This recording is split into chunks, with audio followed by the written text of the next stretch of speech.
So we're really happy to be here. We've done a number of these, as Tommy Lou mentioned. In fact, we started at Baylor a little over a year ago at homecoming with a faculty panel, and we had a large group show up, and I told Tommy Lou about it, and she said, well, let's take it on the road. One of the interesting things is that we have never had the same group of faculty panelists twice. And while we have tonight two faculty members from disciplines where you would expect them to know about Lewis, the seminary and great text, we've also had faculty members on C.S. Lewis panels from anthropology. Lori Baker, who if you get the Baylor News, you'll read a lot about for her work on the border. We've had Ian Gravagna from engineering and Mike Stegmiller from the business school. So I think Baylor is one of the few places, maybe the only place in the country, where you could pull in faculty from not just arts and sciences, but from professional schools who are conversant enough with Lewis that they could stand up and talk about Lewis and how Lewis has impacted them. I think, in fact, Mike Stegmiller said something that I certainly can't say, which is that he got interested in Lewis and read everything that Lewis has ever written, and then started thinking he needed to read what Lewis read, which is a pretty big task. I don't think he's finished that yet. So we're delighted, and what we're going to do tonight is I'm going to introduce Darren and Doug and ask them to speak. I'll add some comments after that, and then we'll open it up for questions. We found that we have a lot of people in the room who are interested in Lewis, who are interested in the questions he raises for us, who are interested in Lewis and the mission of the Contemporary Christian University. So we're happy, after we make some opening comments, to take questions from you all and engage in a conversation about someone whose work in life continues to inspire many of us who work in Christian education. So let me begin by introducing Doug Henry, who's sitting on the other end here at the table, who is just stepped down as interim director of great texts. He's also an associate dean in the Honors College, former director of the Institute of Faith and Learning. We have the current director right here. Doug was for a number of years the faculty in residence, faculty master in Brooks Residential College. And Doug teaches in the Great Text program. Doug also has a local connection. He got his PhD in philosophy here at Vanderbilt, and went to Baylor actually for the first time as a ninth grader for debate camp, and said that despite the fact that he lived in Martin Hall, he was interested in returning to Baylor later. So we're delighted to have Doug here, and he is a longtime reader of Lewis and has reflected a lot about the role of Lewis in forming us as Christian intellectuals in the Christian University. And then we'll hear from Darren Davis, who's the current director of the Institute of Faith and Learning and a faculty member in Truett Seminary, and also teaches some in the philosophy department. Darren is in charge of the Institute of Faith and Learning, and he does at least two things. He does many things there. Two things that I think are really exemplary. One is the fall conference that he runs, which brings hundreds of people to campus on big topics that are accessible to lots of people. So, a wonderful conference on wisdom and the university a few years ago. Just this past fall, a wonderful conference on faith and film that he organized, and one coming up next fall on faith and sports. So we're looking forward to that. He and his wife are raising three wonderful daughters, the oldest of whom is working her way through the Chronicles of Narnia. He's also a pastor of Blue Ridge Baptist Church in rural Falls County, and we're delighted to have him here to offer some words about Lewis as well. So join me in welcoming Doug and Darren.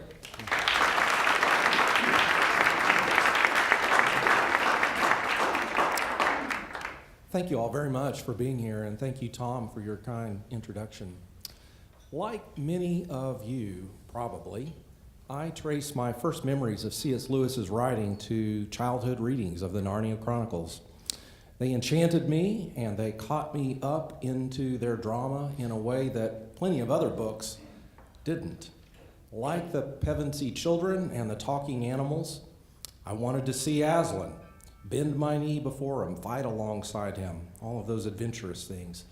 And Lewis's books, I have come to recognize, were wonderful for my fifth grade mind. They formed my moral imagination. Fortitude, self-sacrifice, humility, magnanimity, forgiveness. All these things were shown to me in the books as admirable.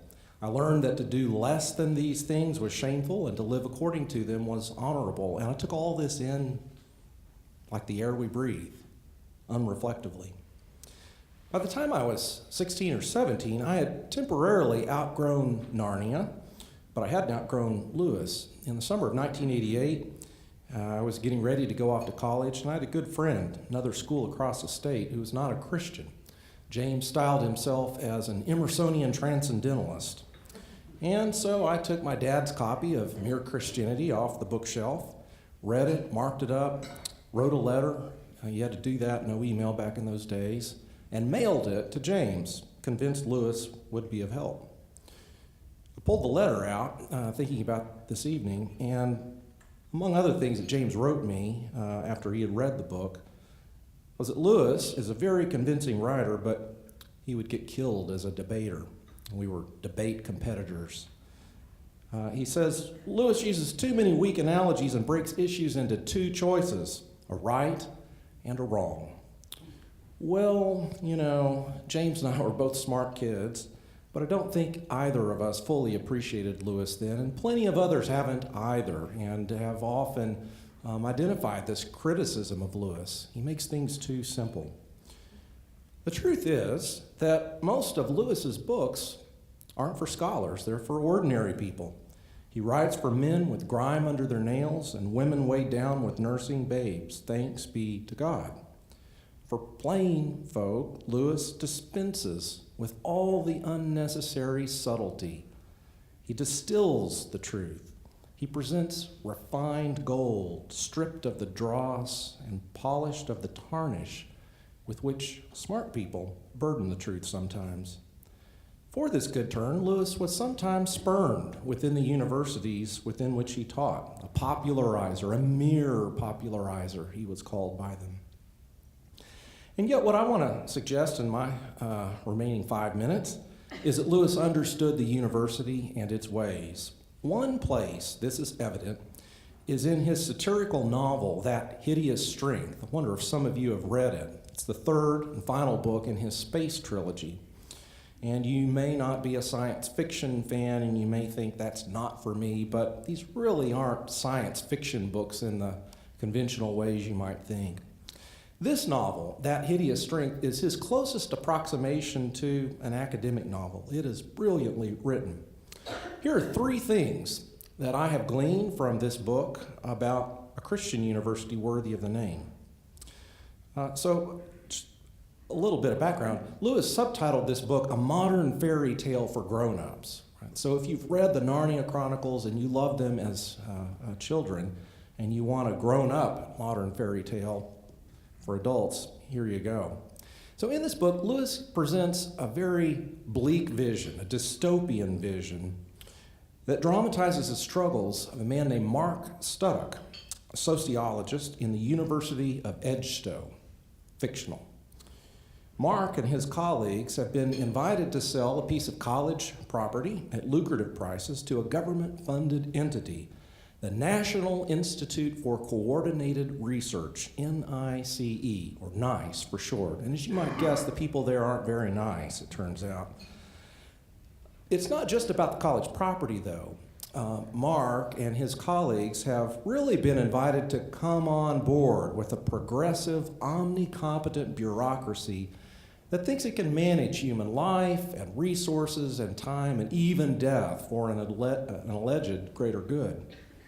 Mark, among all of the characters in the book, is especially susceptible to the flattery of a kind of good old boys come on, and he finds himself drawn in by these folks. And that brings me to the first thing to learn from Lewis. Here's how the book describes this man, Mark. It must be remembered that in his mind, hardly one rag of noble thought, either Christian or pagan, had a secure lodging. His education had been neither scientific nor classical, merely modern. The severities, both of abstraction and of high human tradition, had passed him by, and he had neither pleasant shrewdness nor aristocratic honor to help him. He was a man of straw, a glib examinee in subjects that require no exact knowledge. It's outrageous that some students spend 4 or more years at a university and leave without an education. Lacking scientific precision and devoid of the best which has been thought and said, such students pass aimlessly from class to class, accruing credits toward graduation, and yet never gaining the disciplines of mind or habits of heart that ought to be at the heart of a college education. And so Lewis reminds us that for a university to be a Christian university, it first has to be a university. An institution in which all the branches of learning are rightly understood and rigorously taught in order to call forth greatness from us. And that's, of course, what we want at Baylor, to be at least that. But that's not all. Lewis shows us a second thing. We all hear much these days, and don't worry, Adam, it's going to turn out good, about the STEM disciplines: science, technology, engineering, and math. The STEM acronym may be fairly new, but its ascent was already old in Lewis's day. And of course, Lewis valued science tremendously, and he used technology. Me too. But Lewis understood also that science doesn't have all the answers, and technology can't solve all of our problems. Here's the novel again, diagnosing one of the university's maladies. Narrator here is speaking. The physical sciences, good and innocent in themselves, had, in this college, begun to be warped, had been subtly maneuvered in a certain direction. Despair of objective truth had been increasingly insinuated into the scientists. Indifference to it and a concentration upon mere power had been the result. Colleagues, when science cloaks an agenda, its integrity is lost. When scientists jockey for corporate favor or compromise to get on a lucrative government dole, they betray themselves. When technology no longer serves us, but we serve it and the powers that profit by it, something is deeply awry. So Lewis understood that not everything is equally valuable. He understood that Christian wisdom subordinates science and technology to moral truths that define who we are as human beings made in the image of God. We Baylor Bears should not be indifferent to the truth, be it in the sciences, humanities, or professions. And we must not compromise, as they did in this fictional novel, for the sake of climbing ladders of respectability, personally or institutionally. Here's a final splendid exchange that occurs late in the novel. The crisis has sort of come to its high point and been narrowly averted, and they're picking up the pieces. And one of the faculty members of this college reflects on one of his other colleagues. He says, "One's sorry for a man like Churchwood. He was an old dear. All his lectures were devoted to proving the impossibility of ethics, though in private life he'd walk 10 miles rather than leave a penny debt unpaid. But was there a single doctrine practiced at Nice which hadn't been preached by some lecturer at Edgestowe University? Oh, of course, they never thought anyone would act on their theories. No one was more astonished than they when what they'd been talking of for years suddenly took on reality, but it was their own child coming back to them, grown up and unrecognizable, but their own. Need I say anything more? In modern universities all across the United States, professors entertain every shocking position the excesses of the imagination can conjure, and then we protest shock at cultural decline. Yet Christian universities like Baylor accept responsibility for their students' minds and hearts. To be sure, challenging ideas should be entertained in classrooms open to free inquiry. But classrooms aren't ethically neutral spaces.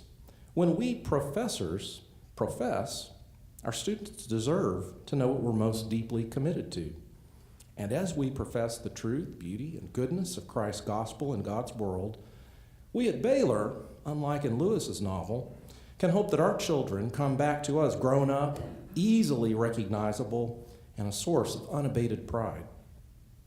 Many of you, my friends, are just those children, now grown up, some more than others. In terms of age, I mean, all of you mature and reflective, all grown up and doing great things, Baylor's children. We're proud of you, and we're proud to serve Baylor for the new children that come to us and go out from us each year. Dr. Davis. Dr. Henry.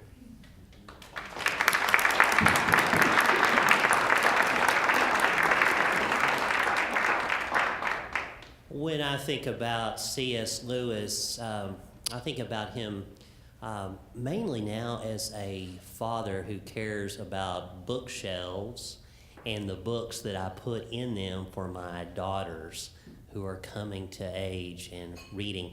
And I think a little bit about the books, the bookshelf that I had growing up in Amarillo, Texas. My mother and dad were in the Western retail business. So we were tied to the land, farmers and ranchers. We put boots and hats and jeans and nice Western suits on gentlemen. Bob Wills, the king of Texas swing, who is inducted in the Country Music Hall of Fame. The hat that he wore the night he was inducted in the Country Music Hall of Fame was purchased at my family's Western store in Amarillo. My dad creased that hat. Now, that's important for many reasons, but my bookshelf growing up was, it sort of was a representation of who we were and what we believed in. There were no C.S. Lewis books. I had the World Book Encyclopedia set given to me as a Christmas present when I was 10 years old. What every 10-year-old boy wants is a World Book Encyclopedia set. And I dutifully read the entire set by the time I was 12. I knew more trivia about presidents than anyone else. My dad had a copy of that wonderful book by D. Brown, Bury My Heart at Wounded Knee. I read that early on as well. And there was some music mixed in those bookshelves, Bob Wills, Ray Charles, but there was no C.S. Lewis. I don't think that was necessarily a bad thing. I wish I'd have had C.S. Lewis growing up, but my parents were not morally derelict for not having C.S. Lewis in the home.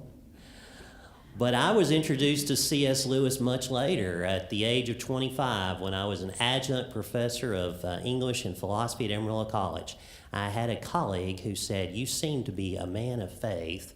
You probably should be reading C.S. Lewis." And she gave me a copy of Mere Christianity. So it was at 25 that I sort of became aware of C.S. Lewis's writings. And I have enjoyed them and been inspired by them and been privileged to be able to teach these books, particularly his philosophical and theological works, during my days as a teacher at another institution and now at Baylor. I'm so taken by the project of Mere Christianity, which so many of you have loved and admired and learned so much from. That text to me is impressive because on one hand, here is Lewis insisting that we recognize that there is something not merely abstract but real. It's called the presence of the moral law, and that there's something behind it, namely a moral force we call God. And there's a strong commitment to that that just bleeds through and informs an entire vision of what we would hope the moral life would be, something that beckons us towards happiness, something that calls us to living more the way in which God would have us to live. But it is also, while it holds up that powerful moral ideal for us, it also recognizes that we're human and that we fail. And there's a wonderful passage, I want to read it briefly, from page 101 in Lewis's Mere Christianity, where he's talking about chastity. He's talking about a number of these wonderful virtues, and he says, "We may be sure that perfect chastity, like perfect charity, will not be attained by any mere human effort. You must ask for God's help. Even when you have done so, it may seem to you for a very long time that no help or less help than you need is being given. Never mind. After each failure, ask forgiveness. Pick yourself up and try again. Very often, what God first helps us toward is not the virtue itself, but just this power of always trying again. For however important chastity or courage or truthfulness or any other virtue may be, this process trains us in habits of the soul, which are more important still. It cures our illusions about ourselves and teaches us to depend on God. I think you put those two things together, the aspiration for a moral ideal that God would call us towards, and the recognition that we will inevitably fall short of that, but that God calls us still and forgives us, is a truly inspiring, encouraging, and challenging notion. I have drawn great courage from that over the years. As a reader with students, I'm impressed by the way in which reading C.S. Lewis just makes you want to think more deeply, harder, more rigorously, more honestly about the theological and philosophical notions and the call that we have as Christians. What I like so much about Lewis is that it's an invitation to read in the great and grand tradition of the biblical texts and the theological and philosophical works and historical works that have followed us. Lewis states the obvious things obviously, but he is never afraid to let the oddness, the complicated, the mystery of things linger. That is, he does not simply try to solve all the problems or clarify that which cannot be clarified.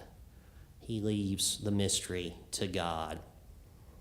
And finally, for a culture, I think it's so important for us to have someone like C.S. Lewis as a friend and something of a pastoral figure for us. I met a young man on the plane flying out here. Oddly enough, he was reading C.S. Lewis. Everybody's got a book. You know, that's the protection device for an airplane flight. Read a book. And, well, I'm sorry, I said, I can't help. You're reading Lewis. I kind of held up my copy of Mere Christianity. We were fellow C.S. Lewis appreciators for a moment, and we talked. And he said as much to me, which was what a gift Lewis's works had been to him in his own life, and how a particular situation that he was facing in the military now was having him revisit some of the things that Lewis had said about humility. And it struck me that Lewis is a friend to that young man. He's been a friend to me, but he's a kind of pastoral presence in our lives. And just the charity with which he talks to us through these works, you know that he challenges you, but you know that he cares about you. You know there's a deep well of charity and love there.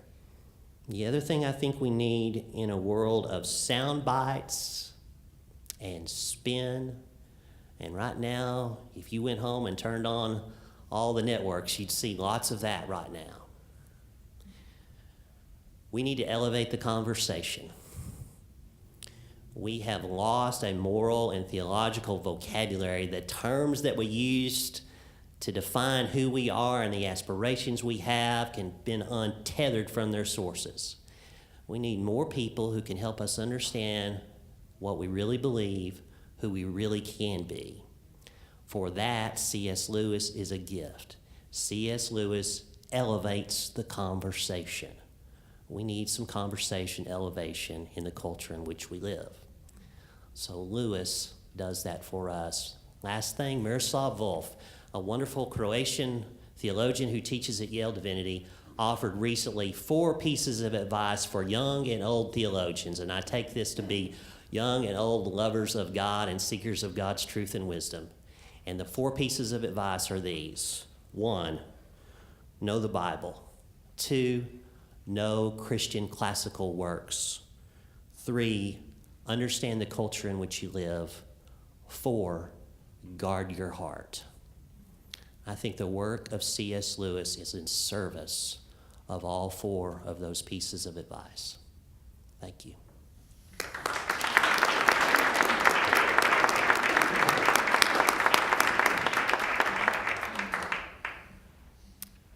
I'm teaching the Abolition of Man this semester in a big capstone class, and I may say something about that later if it comes up. Actually, some of the themes from that book Doug touched on in his remarks. I think I read Lewis sophomore year in high school. At least my friends tell me that we were assigned The Great Divorce in a sophomore class. I don't remember anything. I think everything that was assigned in that class, because of the teacher, I wasn't a very good student either. I was sort of between 2 groups, one group was pretty serious, and the other group was in a competition to see who could buy the fewest books over the years of high school. And depending upon the day, I gravitated more to one group or the other. So I think I probably read some of The Great Divorce in high school. I'm first generation college student on both sides in my family. Grew up in the suburbs of D.C., went off to the University of Maryland. All my friends went to the University of Maryland. People asked what my major was. I said accounting. If they said why, I probably wouldn't have told them, but the answer was because all my friends declared an accounting major. I had the weird experience in what was then a mid-'70s, a kind of stridently secular big state university, of having my first year there 3 teachers who were atheists. Now, one of whom I still occasionally stay in touch with, who taught philosophy and got me interested in becoming a philosopher. And I had, the friends I went to college with were not upset or disturbed or challenged by the fact that there were atheist teachers. And these were not evil people. They were not trying to destroy students' faith. They thought it was kind of curious and humorous that there were people in universities who still had faith. So for me, though, the challenge was I never knew atheists. What do I think? I'd never thought about my faith, never thought about what I believed and why I believed it. And I managed to run into some serious Christians that year, one of whom told me, you ought to be reading Lewis. And Lewis became for me, he's very different for me now than what he was then. Then he was crucial to me because he was interested in arguments. So I was very taken with the sort of defenses of the moral life in mere Christianity, very taken with miracles. I probably didn't understand more than 2 sentences of that when I read it on my own as a freshman in college. But Lewis was, for me, the model of a Christian who took arguments seriously and was willing to give arguments, to follow the truth wherever it might lead you. I think, although I couldn't have said this at the time, Lewis was really important for me as the first example, counterexample to the common assumption in our culture that you can be a Christian and be wealthy. You can be a Christian, at least in some places, and get elected to public office. You can be a Christian and be famous. You can be a Christian and be almost anything except intellectually alive. The assumption in large parts of our culture is that if you're a Christian, your intellect has got to be operating in neutral or reverse. And Lewis was a Christian whose intellect was operating full throttle. Again, I couldn't have articulated that at the time, but looking back on it now, Lewis was absolutely indispensable to me for providing that example. And I think it's one of the things at Baylor that we try to do, which is to produce students who are counterexamples to that cultural assumption. Young adults whose faith is fully alive and whose intellects are fully alive. The second thing I'd say, and I'm going to steal a line from an off-Broadway play that's based on a book that's based on a course taught at Harvard on Lewis and Freud. There's a psychology professor there who teaches a course almost every semester on Lewis and Freud. There was a kind of PBS special on this course. And the text that he wrote, called The Question of God, then became the basis of an off-Broadway play called Freud's Last Session. And it's an imagination of a conversation between an elderly Freud and a young C.S. Lewis. Toward the end of the play, and especially in the book, the professor writing about Freud and Lewis puts the contrast between them in terms of two imperatives, two commands. Freud is telling us, grow up. You human beings have been children for too long. You've believed in these fantastical, childlike ideas of God and morality. You need to grow up and get in touch with the real world. Lewis's command is wake up. It's not so much that we've been trapped in perpetual childhood as that we're living a life that's somewhat drowsy and that reality is infinitely richer than we're currently aware. So you might say that Lewis is, in contrast to Freud, Lewis is actually giving us an invitation. Become more alive. Let your imagination expand. Let your reason expand. Another line from Lewis that I like to use, particularly with our students, is that responding to the claim that believers live in a smaller universe than unbelievers, right? Considered to be parochial, narrow. Lewis said, no. We believe in all the things in the universe that you believe in, plus some other things. We live in a bigger, richer universe. But this line about waking up, Tommy Lou mentioned that I do work on popular culture, I do work on film and art. I think that the long-term impact of Lewis on me is as someone who understands that the whole person needs to be engaged. I was really interested in what Lewis did when I was an 18-year-old and trying to talk with atheists. I was really interested in what Lewis did addressing the intellect, that he was serious about arguments. What I'm more interested in and more impressed with, and the fact that there's an off-Broadway play inspired by Lewis's work, right? That there's a one-man play that's gone around the country and been pretty successful on the Screw Tape Letters. Lewis is someone who understood that Christianity especially is about the mind and the imagination, the intellect and the heart. He's also, and this has come up earlier, right? He's an academic who could speak to a wider audience, certainly a first-rate scholar. He also, this is something I think that inspires us at Baylor, he was someone who was deeply rooted in the tradition and was interested in recovering that and re-articulating it for our time.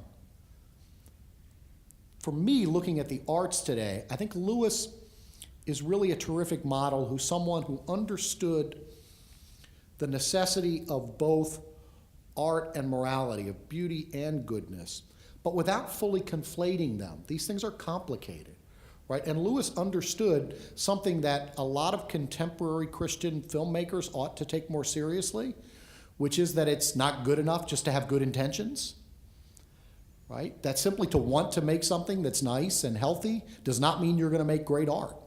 And we're not making great art on the whole. Lewis understood that to be an artist, to be a writer, to be an academic, you had to be excellent at your craft. And nothing less than that ought to be offered to God as our service. Merely offering God, especially in the public sphere, our good intentions sometimes does more harm than good. We've got to be excellent at what we do. We've got to be the best in terms of the craft.